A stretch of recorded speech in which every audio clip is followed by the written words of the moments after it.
Semua nama dan tempat dalam cerita ini disamarkan. Mohon maaf jika ada kesamaan. Pengalaman waktu itu tentu saja menjadi pengalaman yang tidak akan pernah bisa aku lupakan selama hidupku. Bahkan, bisa dikatakan sejak adanya kejadian tersebut, aku yang sebelumnya hobi mendaki gunung, saat itu seketika berhenti mendaki hingga saat ini. Rasa trauma dan takut tentu saja ada. Bagaimana tidak? Andai saja waktu itu tidak ada dia di rombongan kami, mungkin saat ini aku tidak ada di sini dan berbagi cerita seperti ini. Begini ceritanya. Perkenalkan, namaku Arya. Aku adalah seorang karyawan di perusahaan ternama yang ada di Indonesia. Pendakian waktu itu terjadi ketika aku masih berusia 25 tahun. Aku yang belum bekerja seperti sekarang ini, tentu saja masih suka mendaki ke sana kemari demi menyalurkan hobi yang memang sudah kugemari sejak aku duduk di bangku sekolah SMA. Masih sangat teringat jelas di kepalaku. Malam itu adalah malam di mana aku dan kedua rekanku hendak mendaki gunung yang ada di kotaku. Waktu menunjukkan sudah pukul 7 malam, disertai hujan turun, tapi sama sekali tidak menyurutkan niatku untuk menaklukkan gunung yang memang sudah lama tidak kudaki itu. "Kita berangkat malam ini, Gar," ucapku sambil memasukkan barang-barangku satu persatu ke dalam carrier. "Iya, Senin aku ada acara, bro. Jadi kita naik malam ini dan turun besok pagi. Jadi sampai rumah aku masih bisa beristirahat," ucap tegar sambil menyalakan sebatang rokok yang ada di tangannya. "Ini kita cuma bertiga nih. Temen lu nggak jadi ikut, Gar?" sahut Johan yang saat itu juga terlihat sibuk mengotak-atik HP-nya. "Nggak jadi, bro. Ada acara mendadak katanya," jawab tegar singkat. "Nggak apa-apa nih kita mendaki bertiga aja. Lo juga kan tahu pantangan di gunung ini. Nggak boleh daki dalam jumlah ganjil," ucapku. "Mudah-mudahan sih aman. Asal kita nggak ganggu aja, bro.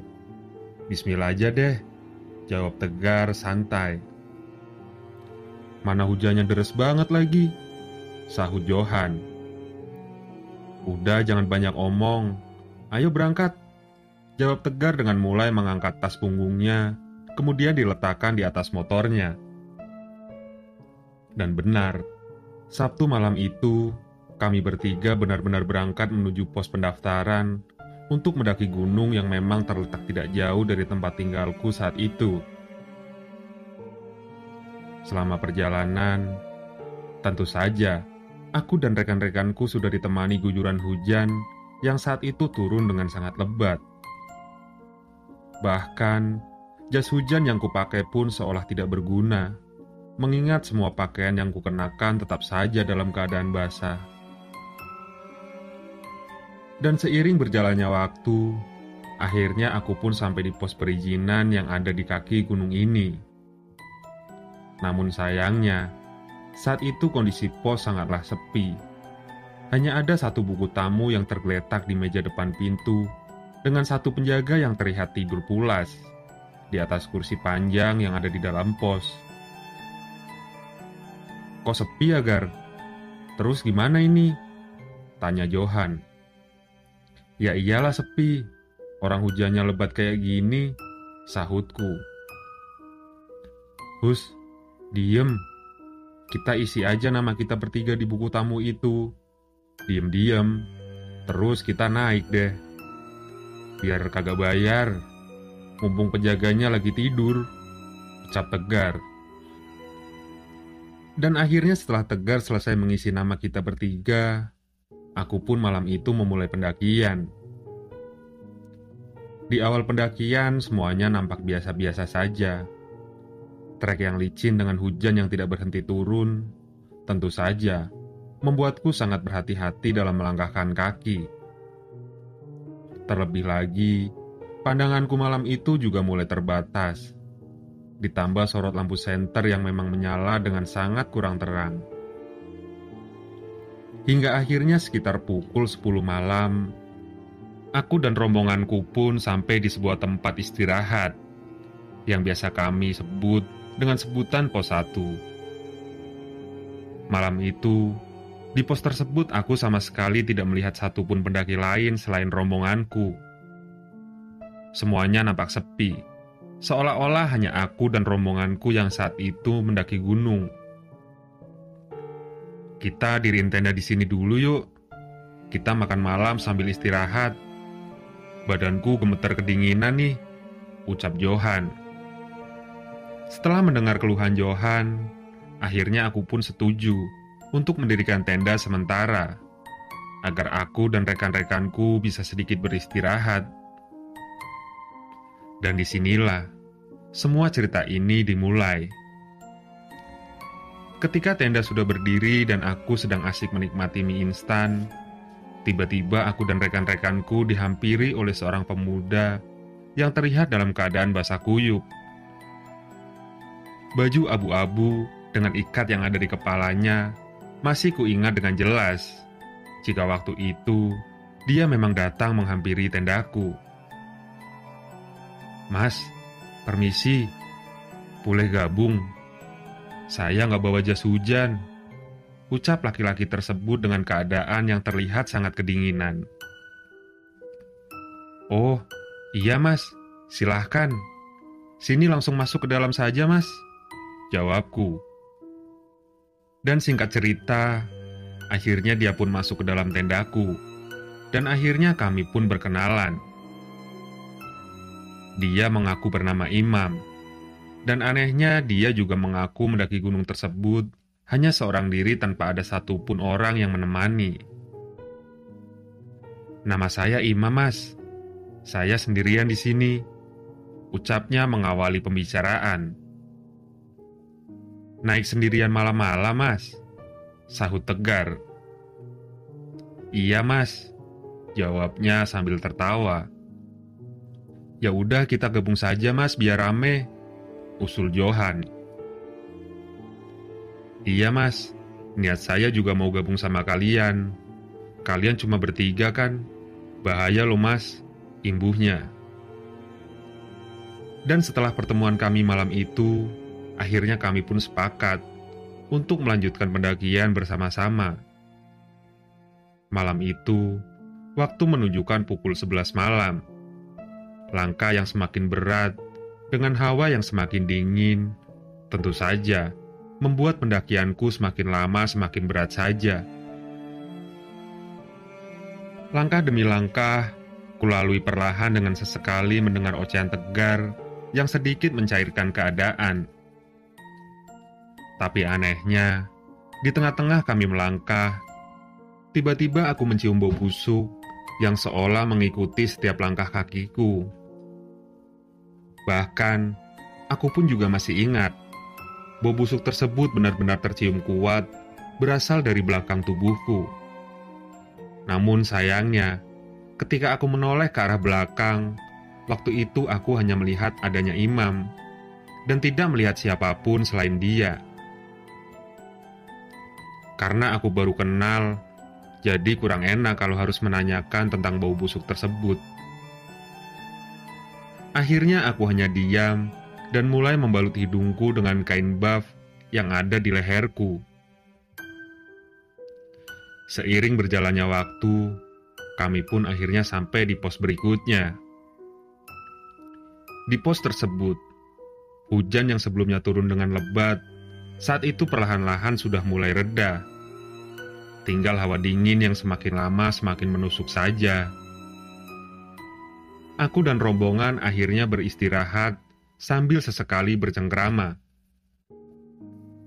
Dan di saat itulah, tiba-tiba pandanganku teralihkan dengan adanya sosok laki-laki tua yang terlihat duduk tidak jauh dari tempatku beristirahat.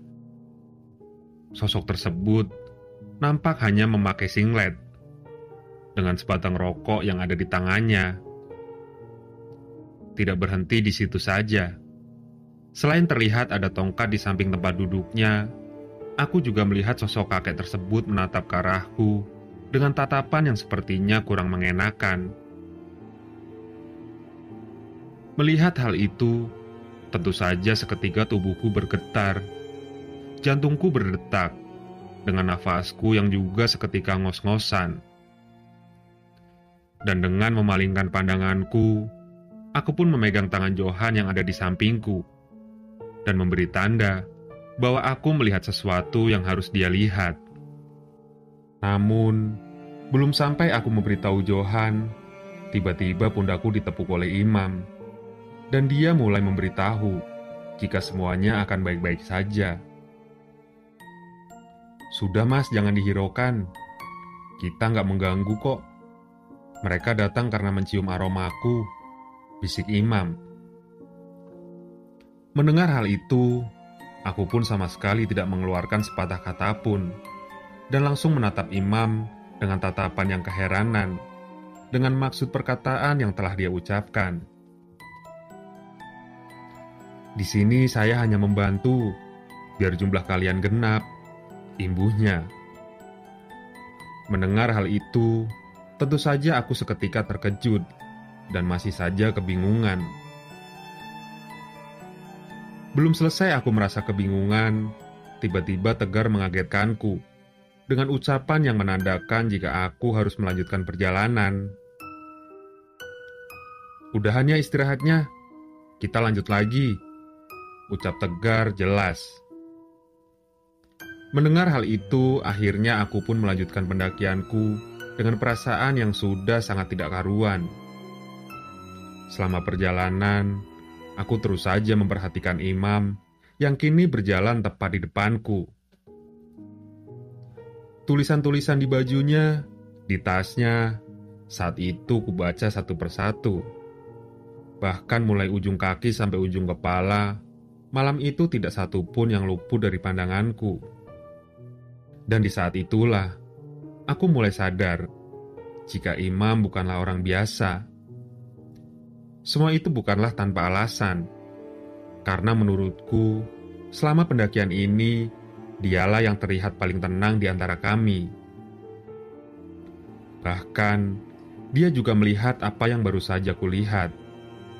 Tapi hebatnya, dia tidak sedikit pun terlihat gugup, karena mungkin dia tahu bahwasanya gugup adalah hal yang bisa beresiko bagi keselamatan jika kita dalam keadaan mendaki gunung.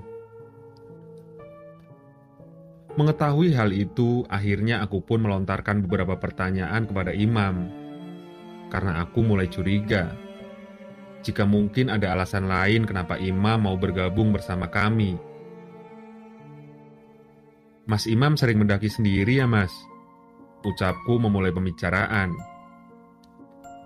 "Kalau di gunung ini, iya," jawabnya singkat. "Mas aslinya mana?" imbuhku. "Sini aja mas," jawabnya, dengan tidak sekalipun menolehkan wajahnya ke arahku. Karena kurasa pertanyaanku mengganggunya, akhirnya aku pun diam, sambil tidak lagi menanyakan pertanyaan untuknya.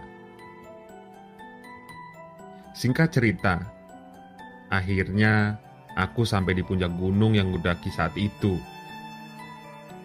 Di puncak tersebut malam itu aku melihat hanya ada 2 tenda pendaki lain yang terlihat berdiri berjauhan di sudut-sudut puncak gunung ini. Bahkan aku juga masih ingat, Imam ternyata membawa tenda sendiri. Akhirnya tendaku berdiri berjejer dengan tenda Imam yang memang berbentuk lebih kecil dari tendaku. Setelah semua tenda berdiri, akhirnya kami pun duduk bercengkrama di depan tenda dengan mulai membuat secangkir minuman hangat yang kuharap bisa sedikit menghangatkan tubuhku. Di tengah-tengah aku sedang menikmati secangkir minumanku, lagi-lagi pandanganku teralihkan dengan sosok laki-laki tua yang sama dengan yang sebelumnya kulihat. Namun anehnya, kali ini dia tidak hanya 1 orang, melainkan ada sekitar 5 orang yang terlihat menyebar mengelilingi tendaku saat itu. Mereka semua berpakaian sama dengan tongkat kayu yang ada di tangannya. Ada yang duduk, ada yang jongkok, dan ada yang berdiri. Semua bersama-sama menatap ke arah tendaku dengan tatapan yang terlihat penuh dengan ancaman. Mengetahui hal itu, aku pun seketika memandang ke arah imam, yang saat itu juga terlihat memandangi sosok kakek-kakek yang terlihat di tiap-tiap sudut puncak gunung tersebut. Tanpa berpikir panjang lagi, aku mengajak Tegar dan Johan untuk segera masuk ke dalam tenda, dengan tidak sekalipun menceritakan apa yang sebenarnya sudah kulihat. "Yuk bro, istirahat. Aku udah capek nih," ajakku.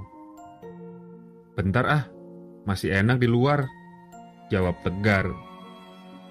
"Bener, mending kalian masuk saja sekarang," sahut imam dengan suara kencang sambil menoleh ke arahku dan rekan-rekanku, seraya memberi tanda jika di luar tenda keadaan sudah menjadi sangat berbahaya. Ketika di dalam tenda, akhirnya aku pun menceritakan kejadian yang sebenarnya, karena saat itu Tegar mulai resah dengan tingkah laku imam. "Lu ngapain sih nurut sama imam? Dia sok-sokan merintah kita, suruh masuk tenda. Emang siapa dia?" protes Tegar. "Udah nurut aja deh Gar. Soalnya aku tadi lihat kayak ada hantu di gunung ini," ucapku pelan. "Ah, yang bener lu," sahut Johan. "Iya Jo, tapi si imam ini kayak sudah sering kesini, jadi udah terbiasa dengan gituan. Mending kita nurut aja deh, biar aman," jawabku. Emang gimana hantunya bro? Aku kok penasaran," sahut Tegar. "Udah nanti aja kalau di rumah aku ceritain," jawabku. Dan setelah obrolan di dalam tenda malam itu, akhirnya kami pun tetap bertahan di dalam tenda dengan sesekali mengintip ke arah luar tenda untuk memastikan keadaan tetap baik-baik saja. Anehnya, setiap aku mengintip ke arah luar tenda, malam itu aku melihat imam tetap duduk di posisinya, dengan sesekali terlihat mengobrol dengan seseorang yang tidak ada wujudnya. Hal itulah yang akhirnya membuat aku semakin tidak nyaman dan tidak berani lagi untuk keluar dari tendaku malam itu. Bahkan, malam itu aku juga kembali mencium bau busuk yang tercium lebih menusuk. Tidak hanya aku saja, kali ini Johan dan Tegar pun ikut mencium bau busuk yang memang sebelumnya sudah kucium tersebut. Tidak selesai di situ saja. Malam itu, aku juga mendengar tiba-tiba ada seseorang yang berjalan pelan mengelilingi tendaku dengan sesekali melempari tendaku dengan gumbalan-gumbalan tanah. Yang kuduga kuat, semua itu memang sengaja dilakukan untuk menggangguku dan rekan-rekanku. Detik demi detik, hingga saat ini masih sangat teringat jelas di ingatanku. Waktu seolah berjalan sangat lambat, ditambah dengan sesekali suara auman, tangisan, hingga teriakan. Saat itu benar-benar terdengar jelas dari arah sekitar tendaku. Aku dan kedua rekanku malam itu benar-benar sangat ketakutan. Botol air mineral yang sudah penuh dengan air kencingku, ditambah dengan makanan yang tetap utuh di dalam tenda ini, menandakan jika malam itu kami sama sekali tidak berani keluar tenda. Kami juga sempat bergiliran mengintip ke arah luar untuk melihat apa yang sebenarnya terjadi. Kali ini bukan hanya aku. Akhirnya semua pun melihat apa yang sebenarnya sudah kulihat. Sosok kakek-kakek tua dengan tongkatnya, malam itu ternyata sudah terlihat duduk tidak jauh di depan tenda kami. Tidak hanya itu, Johan pun mengaku jika melihat ada sosok perempuan berambut panjang yang juga sedang menatapi tendaku dengan sesekali memutar-mutar lehernya ke kanan dan ke kiri. Tendaku benar-benar seolah dikepung oleh makhluk halus penunggu gunung tersebut. Mereka secara bergiliran mengganggu bahkan memanggil-manggil namaku agar aku mau keluar dari tendaku saat itu. Setelah semalaman bertahan, akhirnya sekitar pukul 5 pagi aku mulai berani membuka tenda. Karena aku mendengar suara pendaki lain yang tertawa riang seolah menyambut matahari terbit. Namun anehnya, setelah aku membuka tenda, pagi itu aku tidak melihat adanya tenda yang berdiri selain tendaku. Kondisi puncak sangat sepi, dengan hanya ada sisa-sisa snack dan sampah yang berceceran di sana-sini. Tidak hanya itu, tenda imam yang sebelumnya ada tepat di sampingku, tiba-tiba menghilang entah kemana. Padahal seingatku, semalam aku, Johan, dan Tegar tidak ada yang tidur sama sekali. Jika imam turun dulu, mungkin salah satu dari kami pasti ada yang mendengarnya. Tapi kali ini tidak. Tidak ada satupun dari kami yang mendengar suara imam membereskan tendanya. Bahkan, kami semalaman hanya mendengar suara-suara aneh yang terdengar sangat menyeramkan. Mengetahui semua itu, akhirnya aku dan kedua temanku pun bergegas membereskan tenda untuk segera pergi meninggalkan gunung yang kudaki ini. Ditambah suara tawa pendaki lain yang sebelumnya terdengar sangat jelas pun, saat itu ternyata juga tidak ada wujudnya. Hal itu tentu saja membuatku semakin mempercepat tanganku membongkar tenda, agar aku bisa segera pergi dari gunung tersebut. Setelah semuanya selesai, akhirnya kami bertiga pun berjalan turun dengan langkah yang lebih cepat dari biasanya. Tidak ada lagi candaan dari Tegar maupun ucapan dari Johan. Kami bertiga hanya diam dan terus menatap ke depan dengan perasaan yang sudah sangat ketakutan. Anehnya, setelah beberapa lama kami berjalan, tiba-tiba kami mendengar suara teriakan kencang. Ternyata, sumber suara tersebut adalah imam yang berteriak dari belakang, sambil melambai-lambaikan tangannya, seraya mengucapkan selamat tinggal. "Woi, hati-hati ya," teriak imam dengan terus melambai-lambaikan tangannya. Mengetahui hal itu, tentu saja, kami pun seketika berlari kencang. "Ya Allah, tolong!" teriakku dengan terus berlari tidak berhenti. Setelah beberapa jam berjalan, kami pun sampai di pos pendaftaran, dan selanjutnya kami menceritakan apa yang sudah terjadi kepada kami. "Di sini memang pamali, Mas, kalau naik dengan jumlah ganjil. Kalau maksa naik, akhirnya ya gitu. Kalau nggak diganggu, ya pasti ada yang ikut gabung. Saya kemarin nggak lihat waktu kalian naik sih. Kalau saya lihat waktu kalian mau naik dengan jumlah ganjil, pasti saya tahan dulu, nunggu rombongan lain," terang petugas loket. "Ya mana ada rombongan lain, Pak. Orang kemarin hujannya deras banget. Kalau Bapak tahan saya, pasti ujung-ujungnya saya nggak jadi naik. Toh, nggak ada pendaki lain selain kami di atas sampai pagi ini. Saya turun tadi juga nggak ketemu pendaki yang lain, Pak," sahut Tegar lugas. "Loh, kata siapa sepi, Mas? Ini kan hari Minggu. Nggak mungkinlah gunung ini sepi. Ini loh, lihat. Hari ini ada 48 pendaki yang naik termasuk kalian. Yang naik hari Sabtu kemarin ada 35 orang. Dan yang naik pagi ini baru ada 10 orang. Lah itu lihat, semua kendaraannya juga diparkir di sebelah pos ini," jawab petugas pos pendaftaran dengan menunjukkan buku registrasi pendaftaran kepada kami. Mendengar hal itu, tubuhku seketika lemas dan tidak lagi mengerti dengan apa yang sudah terjadi. Semuanya nampak sepi di mata kami. Padahal, sebenarnya banyak pendaki lain yang sedang mendaki gunung ini.